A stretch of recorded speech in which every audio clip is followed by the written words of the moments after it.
I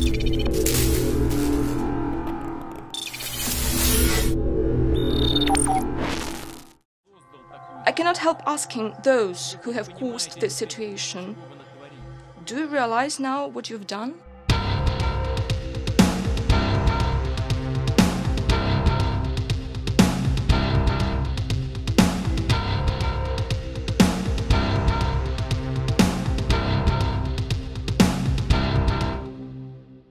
Speaking nearly a month ago, President Vladimir Putin at the International Economic Forum in St. Petersburg, Russia, warned the group of international journalists there repeatedly that Europe, the United States, and Russia were drifting towards full-scale war.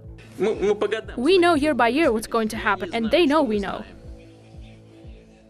It's only you that they tell these fables and you buy it and spread it to the citizens of your countries.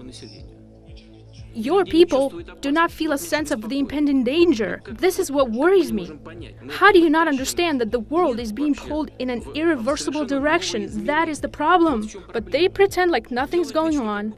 I don't even know how to get through to you people anymore.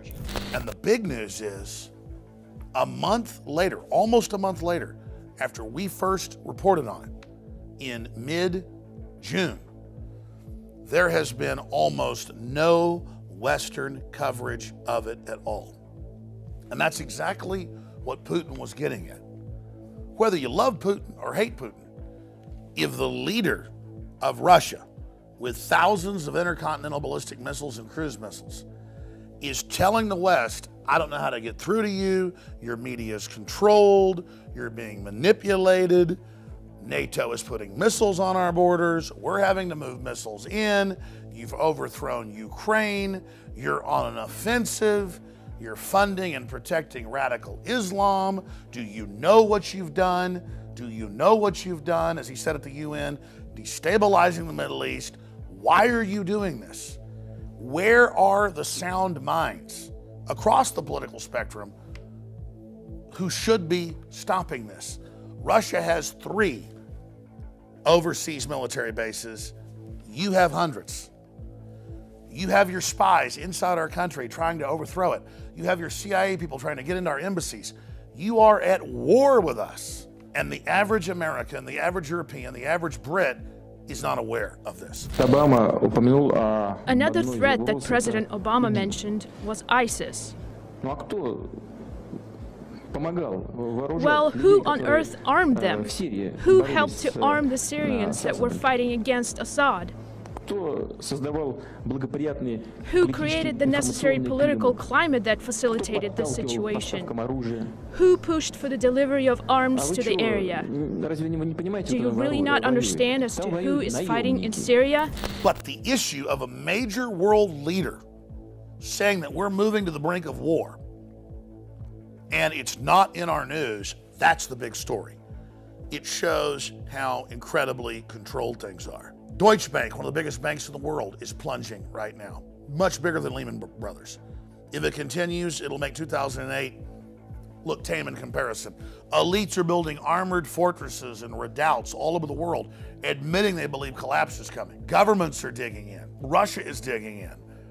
Our supposed government is collapsing our borders and bringing people in with diseases and ignoring the Supreme Court rulings. It seems an age of madness or megalomania is now upon us. We've seen great evil out of Russia.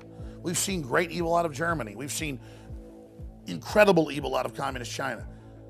But America has had its problems as well. And now we see Europe and the United States and the whole Anglo-American establishment filled with hubris and arrogance, just violating domestic laws, persecuting the press, leaking classified material and getting away with it.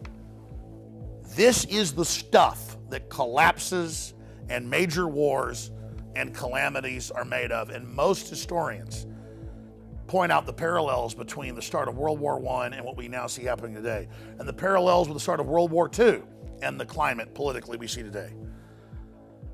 Even the Pentagon admits that we're probably witnessing one of the most unstable periods in human history right now. But Obama says we've got the best economy ever and the world's the most stable it's ever been. as they do everything they can to push us into crisis. And it's not just the Democrats. They have their establishment Republican cohorts that are working with them. I have never been more concerned about what's happening on the planet today. And if we're able to raise the alarm, you, the freedom lovers out there, the people that want to have a civilization, the people that don't want to have war, if we're able to come together, whether we be black, white, old, young, conservative, libertarian, Catholic, Muslim, whatever it is, we cannot continue to have these conflicts. We cannot continue to have this globalist crisis brand where they stir up the problems, exacerbate the crises, and then gain power out of it. Because all the money in the world is going to be worthless if we have a major nuclear war. And that's what the Russian foreign minister and many others say we're going towards. And Putin is now begging with the press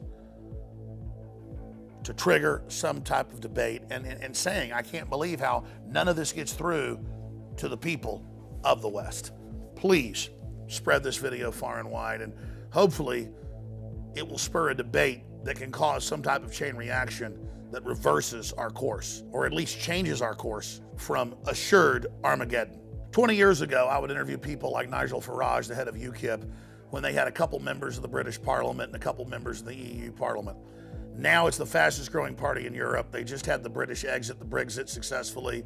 Nationalism and anti-globalism is rising. I have seen the power of the people when we take action. And sure, our elites are decadent. Sure, they're inbred. Sure, they're very, very narcissistic and disconnected. But they will pay attention when we, the people, force the issue. And we are forcing the issue on this, as well as many other issues going on here in the United States and around the world. I'm Alex Jones signing off for Infowars.com. If you're watching or listening to this transmission, you are the hope. You are the resistance.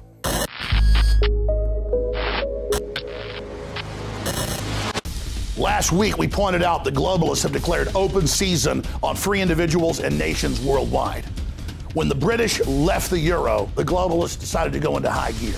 They've now announced that Hillary won't be indicted no matter how many crimes she commits. It's time for us to take our matters into our own hands. The globalist warfare model is siege. It wants to make us dependent. It wants to cut off our economies. It wants to be able to set up a worldwide financial crisis where there are food shortages that are already happening in most parts of the world, where they basically bring us to our knees and where we capitulate to their demands. That's why we're extending the July 4th sale right through next week, because it's all about declaring your independence from the globalists. You don't just declare your independence when you buy high-quality storable foods or water filters or shortwave radios at InfoWarsStore.com. You declare your independence when you share links of articles and videos and information from the broadcast, because there's a war on for your mind. It's a total 360 win at InfoWarsStore.com.